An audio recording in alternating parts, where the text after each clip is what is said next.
kata yang terlintas kalau kamu mendengar kata nuzulul Quran? Rame. Malam. Nuzulul Quran itu setahu saya hari di mana turunnya Al-Quran. Hari di mana turunnya Al-Quran. Langit. Al-Quran. Masjid. Rasulullah. Assalamualaikum warahmatullahi wabarakatuh. Ketemu lagi bersama dengan kami. Dan pada kesempatan kali ini kita akan berbicara terkait dengan nuzulul Quran.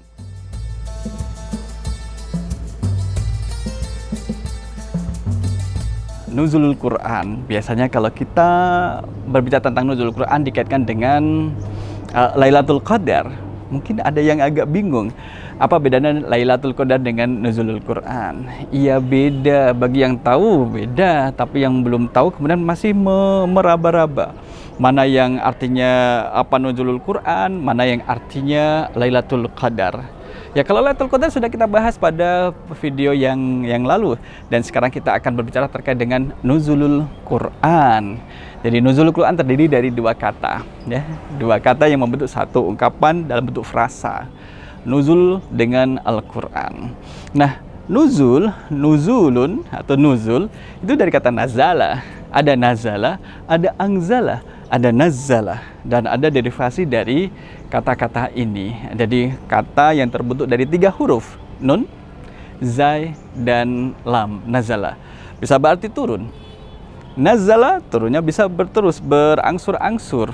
Ya, berangsur-angsur, sekarang diturunkan, nanti diturunkan lagi. Angzala bisa sekali turun, sekali menurunkan kemudian selesai.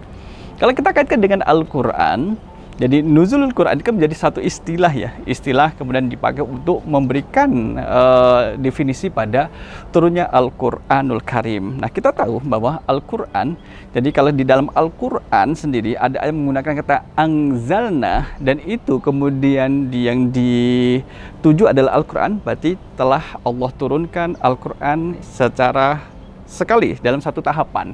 Jadi diturunkan satu tahapan yang berjumlah 30 juz sebagaimana yang kita ketahui sekarang ini.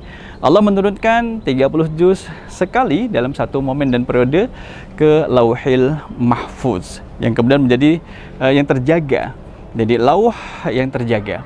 Kemudian dari Lauhil Mahfuz inilah Allah turunkan kepada Nabi Muhammad SAW melalui malaikat Jibril secara berangsur-angsur. Maka kalau kita membuka mushaf Al-Quran, Allah sedang ungkapkan dengan kata nazzala, nazala.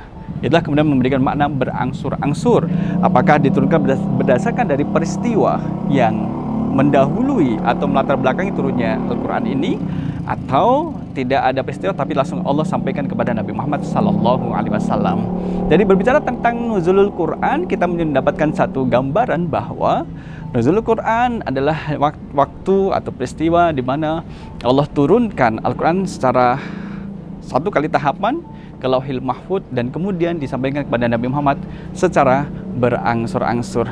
Apa hikmah yang kita dapatkan kalau misalkan Al-Quran diturunkan berangsur-angsur kepada Nabi Muhammad SAW agar lebih mudah untuk dihafal, dijaga, disampaikan, dan juga diajarkan kepada yang lain.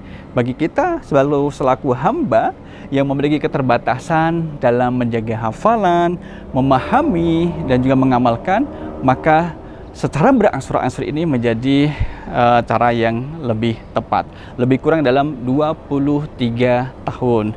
Tapi kalau sekarang ini, kalau kita lihat, sudah selesai, sudah diturunkan semua.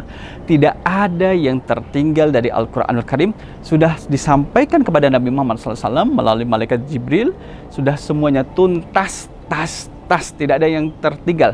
Sehingga tidak ada keraguan ketika kita membaca Al-Quran, wah ini kok belum selesai ayatnya. Sudah tidak lagi. Semuanya sudah dituntaskan dan sudah diselesaikan oleh Allah Subhanahu wa taala, dan Nabi Muhammad SAW juga sudah kembali ke haribaan, dan tidak ada lagi nabi setelah Nabi Muhammad, dan juga tidak ada lagi kitab Al-Quran selain dari apa yang dibacakan oleh Nabi Muhammad SAW kepada kita.